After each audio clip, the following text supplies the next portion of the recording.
Hi friends, நம்ம இன்றைக்கி எதை பற்றி பார்க்க போகிறோன்னா பாபெல் டவர் ஆஃப் பாபெல். இது நம்ம எப்படி பண்ணுறோன்னு பார்க்கலாமா? இது ரொம்ப ஈஸி மெத்தடில் நான் பண்ணியிருக்கேன், வாங்க பார்க்கலாம். ஃபஸ்ட் நம்ம என்ன பண்ணியிருக்கோன்னா, ஒரு நெட்லேருந்து ஒரு பிரிண்டபிள் எடுத்திருக்கேன். அப்புறம் வந்து ஒரு நார்மலாக அட்டையில், அதாவது கார்ட்போர்ட் இதில் வந்து ஒரு ரவுண்ட் பண்ணிக்கிறேன். ஏதாவது நீங்கள் எதை வச்சு ரவுண்ட் பண்ணணுமோ அதை வச்சு ரவுண்ட் பண்ணிக்கோங்க. நான் வந்து ஒரு பிளேட்டை வச்சு ரவுண்ட் பண்ணி எடுத்து அதை நான் என்ன பண்ணுறேன் அப்படின்னா ரவுண்ட் ஷேப்பில் நல்லா கட் பண்ணி நான் எடுத்து வச்சுக்கிறேன். நெக்ஸ்ட்டு பார்த்திங்கன்னா நம்ம வந்து 2 வேஸ்ட் வாட்டர் பாட்டில் நம்ம எடுத்துக்கிட போகிறோம். அந்த 2 வேஸ்ட் வாட்டர் பாட்டிலில் நீங்கள் என்ன பண்ணணும்னா, ஒரு இதை வந்து மேலே மட்டும், அதாவது அந்த எட்ஜஸில் வந்து மேலே உள்ளதை மட்டும் நீங்கள் கட் பண்ணிவிட்டு அந்த ரெண்டையும் உள்ளே விடுற மாதிரி இந்த மாதிரி விட்டு நீங்கள் வந்து கம்மு அல்லது க்ளூகன் வச்சு நீங்கள் நல்லா செக்யூர் பண்ணி எடுத்து வச்சுக்கோங்க.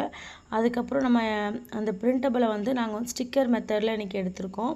அதாவது 2 எடுத்திருக்கேன். A4 எடுக்காமல் A3 சைஸ் எடுத்திருக்கேன். கொஞ்சம் பெரிய சைஸாக வரும் A3னா.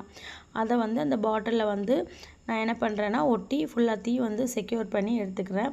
இதே மாதிரி கீழேயும் ஒட்டிட்டு மேலேயும் அதே மாதிரி ஃபுல்லாக ஒட்டிட்டு நம்ம அதுக்கப்புறம் என்ன பண்ணுறோம் அப்படின்னா, அந்த ஃபுல்லாகவே இந்த ரிமைனிங் இருக்கிறது எதுவுமே கேப்பே இல்லாமல் ஃபுல்லாகவே எடுத்துகிட்டு வச்சுருந்தோம். அப்புறம் வந்து அந்த பாட்டிலை நம்ம என்ன பண்ணுறோம், அந்த ரவுண்டாக வெட்டியிருந்ததில் க்ளூகனை வச்சு ஒட்டி செக்யூர் பண்ணி நம்ம எடுத்து வச்சுக்கிட்டோம். நல்லா அது வந்து காஞ்சதுக்கப்புறவு அதுக்கப்புறம் என்ன பண்ணுறேன்னா, ஒரு அந்த க்ளூகன் நம்ம அந்த ஸ்டிக்கர் எடுத்தோம்ல, அதிலே பார்த்திங்கன்னா ஒரு ஒயிட் கலர் எம்டி ஸ்பேஸ் இருந்துச்சு.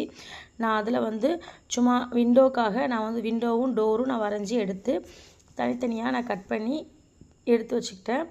அது பார்த்திங்கன்னா இந்த மாதிரி நான் அங்கங்கே, அதாவது விண்டோ அங்கங்கே இருக்கிற மாதிரி கீழே டோர் ப்ளேஸ் பண்ணிக்கிட்டேன். இதை நான் என்ன பண்ணியிருக்கேன்னு பார்த்திங்கன்னா, பெர்மனெண்ட் மார்க்கரை வச்சு நான் டோரும் விண்டோவும் நான் வந்து வரைஞ்சி எடுத்து வச்சுருக்கிறேன். இதாவது ஃபைனல் அவுட்புட். அப்புறம் பார்த்திங்கன்னா அதுக்கு நான் வந்து ஒரு ஏணி செஞ்சுருக்கேன். அது வந்து நார்மலாக உள்ள ஐஸ்கிரீம் ஸ்டிக்கில். அப்புறம் மேலே வந்து அந்த பாபெல் டவர் வந்து நல்லா ஹைட்டாக போகிறதுக்காக, அதாவது ரொம்ப ஹைட்டாக இருந்துச்சு, அதுக்காக நம்ம ப்ளேஸ் பண்ணுறதுக்காக ஒரு அட்டையில் அந்த ஒட்டுறதுக்காக கொஞ்சோண்டு ஸ்பேஸ் விட்டுட்டு மிச்சத்தை ஃபுல்லாக கம் அப்ளை பண்ணி நான் வந்து காட்டன், அதாவது பஞ்சை வச்சு நான் ஃபுல்லாக ஒட்டி எடுத்திருக்கேன். எடுத்துட்டு அதில் நான் என்ன பண்ணியிருக்கேன்னு பார்த்தீங்கன்னா, அந்த பாட்டிலோட மேல் சைடில் பேக் சைடில் நான் வந்து இதை வந்து நான் ஒட்டி செக்யூர் பண்ணி நான் எடுத்திருக்கேன். அந்த ஏணியவும் நான் என்ன பண்ணியிருக்கேன்னு பார்த்தீங்கன்னா, சைடாக, அதாவது டோருக்கு அங்கிட்டு சைடாக ஒட்டி இதை எடுத்து வச்சுருக்கோம். இது எதுக்குன்னு பார்த்தீங்கன்னா, VBSக்காக நம்ம பண்ண ஒரு சின்ன கிராஃப்ட்டு. இது எல்லாருக்கெல்லாம் பிடிக்கும்னு நினைக்கிறேன். பிடிச்சா லைக் பண்ணுங்கள். தேங்க்யூ.